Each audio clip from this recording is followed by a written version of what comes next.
Hello साथियों, कैसे हो? सभी को गुड मॉर्निंग, नमस्ते। स्वागत है मेरे न्यू चैनल में। और आज आपके लिए केमिस्ट्री का जो चैप्टर है विलयन, उसका न्यूमेरिकल कराया जाएगा। जो न्यूमेरिकल है जो हमारे एग्जाम में कई बार आ चुका है और आगे भी आने का इसका बहुत ज्यादा चांसेस है। तो और ये हमारा जो न्यूमेरिकल आता है वो 3 से 4 अंक के बीच आता है।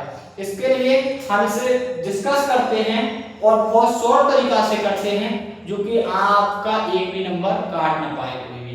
देखिए किस प्रकार से हम इसे बताते हैं। सबसे पहले हमारे लिए सवाल को पढ़ना होता है। देखिए पढ़िए, क्वेश्चन क्या कह रहा है। क्वेश्चन बता रहा है 4.0 ग्राम कास्टिक सोडा NaOH को 100 मिली जल में घोला गया। प्राप्त विलयन की नॉर्मलता की गणना कीजिए। ठीक है, सबसे पहले हमको डाल लेना है ऐसे करके सॉल्व करने के बाद सॉल्व पे ऐसे लिखना है। उसके बाद अब हमारे लिए सबसे पहले क्या दिया है? हमारे लिए दिया है विलेय NaOH, मतलब विलेय है विलेय हमारे लिए दिया है इन्होंने। विलेय दिया है NaOH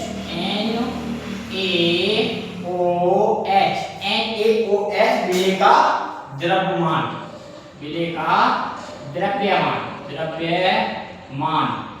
सबसे पहले हमें दे रखा है NaOH विलेय का द्रव्यमान, जिसे हम दिखाते हैं W से प्रदर्शित कर देते हैं, कैपिटल W से प्रदर्शित करते हैं। जो हमारे लिए 4.0 दे रखा है, 4.0 ग्राम दे रखा है। 4.0 ग्राम हमारे लिए दे रखा है सवाल में ही।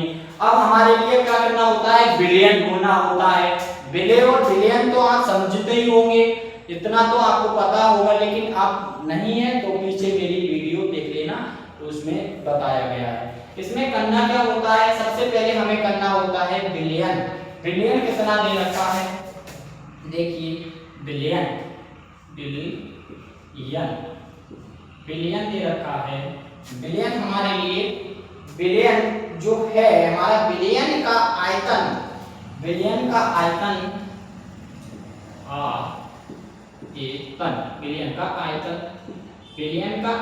जो दे रखा है हमारे लिए, वो विलयन का आयतन दिया है 100।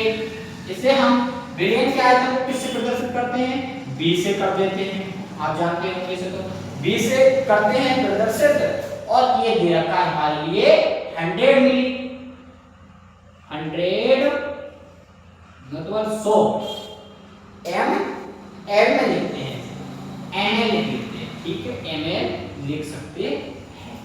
अब क्या करना होता है हमारे लिए?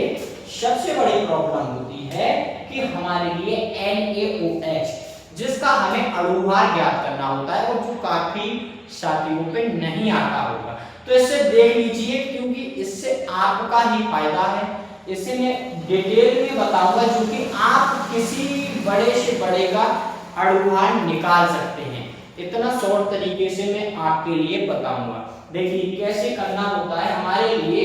ऐसे कोई भी सवाल में दे रखा हो, सबसे पहले हमें देखना होता है। ये दे रखा बाकी सवाल में दे देता है, मतलब एडवांस दे देता है कि इसका अणुभार कितना होता है, लेकिन इसमें कोई नहीं दे रखा है। तो हमें क्या करना होता है? इसमें हमें इसका निकालना होता है। तो हम बना लेते हैं NaOH का अणुभार, जहां लिख लेते हैं।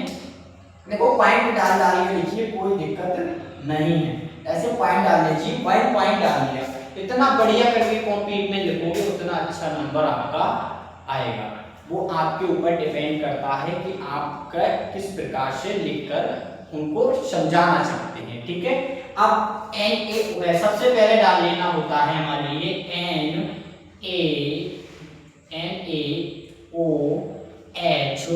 का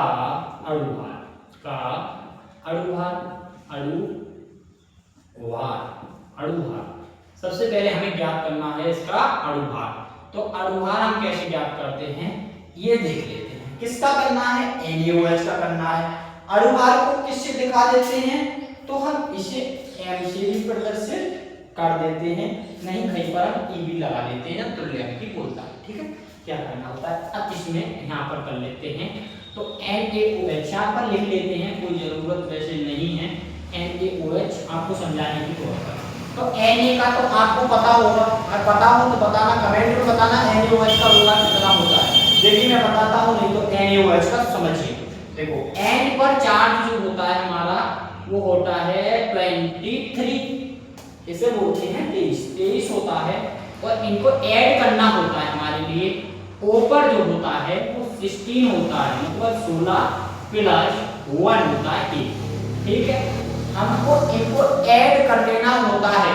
ऐड किस प्रकार से करते हैं, ऐसी संख्याओं में ऐड करना बहुत सिंपल तरीका है। देखो कैसे करते हैं, इसे जो करना होता है 6 और 1 7, 7 और 3 होता है 10, 7 3 10 होता है। देखो 6 1 7 और 3 10 हो जाएगा।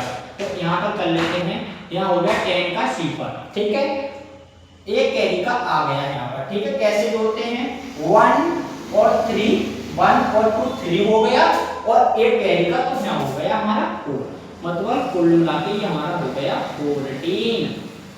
ये हमारा 14 हो गया, 14, इसे 14 हो गया हमारा। ठीक है, 14 किसमें लिखते हैं, ग्राम एम, ग्राम मोल, ग्राम मोल, इसे लिख देते हैं ग्राम मोल। इसी को हम ई का मान मान सकते हैं। ई का जो मान होता है वो यही होता है। ठीक है, ई का मान जो मानेंगे हम वो यही मानेंगे इस वाले में। अब इसका सबसे पहले हमारे लिए इसका नॉर्मलता का फॉर्मूला पता होना चाहिए, जो कि हमारे लिए मैंने पीछे वीडियो बताया है और यहाँ पे मैं डिस्कस करूंगा, वहां पर समझाया था, और यहाँ पर आपको यूज करना है उसका। तो कैसे करते हैं, देखिए नॉर्मलता का हमारा जो फार्मूला होता है, नॉर्मलता का जो फार्मूला होता है वो इस प्रकार से होता है। यहाँ पर पॉइंट 2 डाल लीजिए, कोई बात नहीं है, यहाँ पर डाल लीजिए सूत्र डाल सकते हैं, कोई दिक्कत नहीं है। क्या करना होता है, नॉर्मलता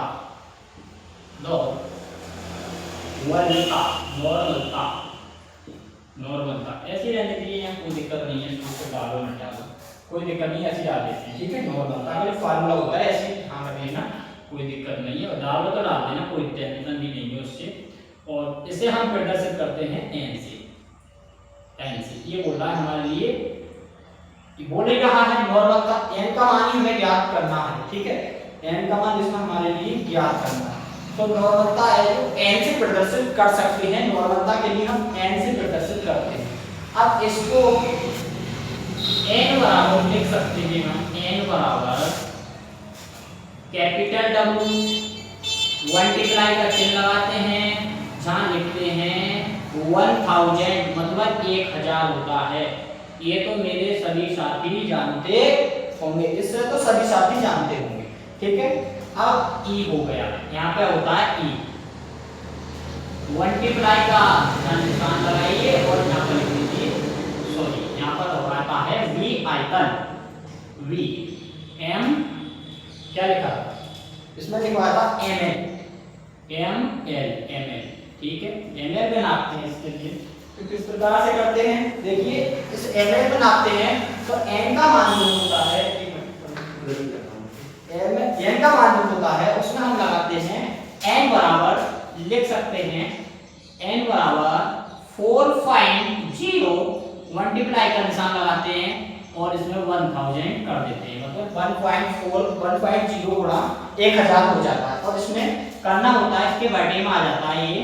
तो ई का मान हमारे लिए दे रखा है, ई का मान ये होता है, तो यहां की बार उसमें निकालते हैं तो वो 40 होता है हमारा। तो 40, अब इसमें क्या करना होता है, 4.0 गुणा 1000 हमने लिख लिया, तो इसमें हमारे लिए क्या है, ई का मान क्या है, ये दिया है, तो इसे लिख देते हैं पूरा 40, मार्कर थोड़ा सा करा 40, 100 हमें दे रखा है, तो 100 को हम इसी प्रकार से लिख लेते हैं, 100 इस प्रकार से लिख लेते हैं। अब क्या करना होता है हमारे लिए, तो वो ये पॉइंट है, तो इसे पॉइंट को हटा देते हैं। देखिए पॉइंट दिखना रहा, थोड़ा सा हो सकता है कि पॉइंट को हटाते हैं तो यहाँ पर एक सिंपल मतलब 0 पड़ जाता है, आप सभी जानते होंगे ऐसी प्रकार से। तो इसे काटते कैसे, देखो 40 से तो 40 कट जाएगा और 1000 से 1000 चला जाएगा, तो हमारा जो आंसर आ जाएगा, जो हमारा तुल्यांक की बाहर अगर जो तुल्यांक की लीटर में आएगा वो नॉर्मलता का जो हो जाएगा n बराबर हो जाएगा हमारा n बराबर जो आंसर आ जाएगा वो आ जाएगा 1 मतलब 1 आ जाएगा। और इसको किससे प्रदर्शित करेंगे, यही हमारा क्या है, तुल्यांकी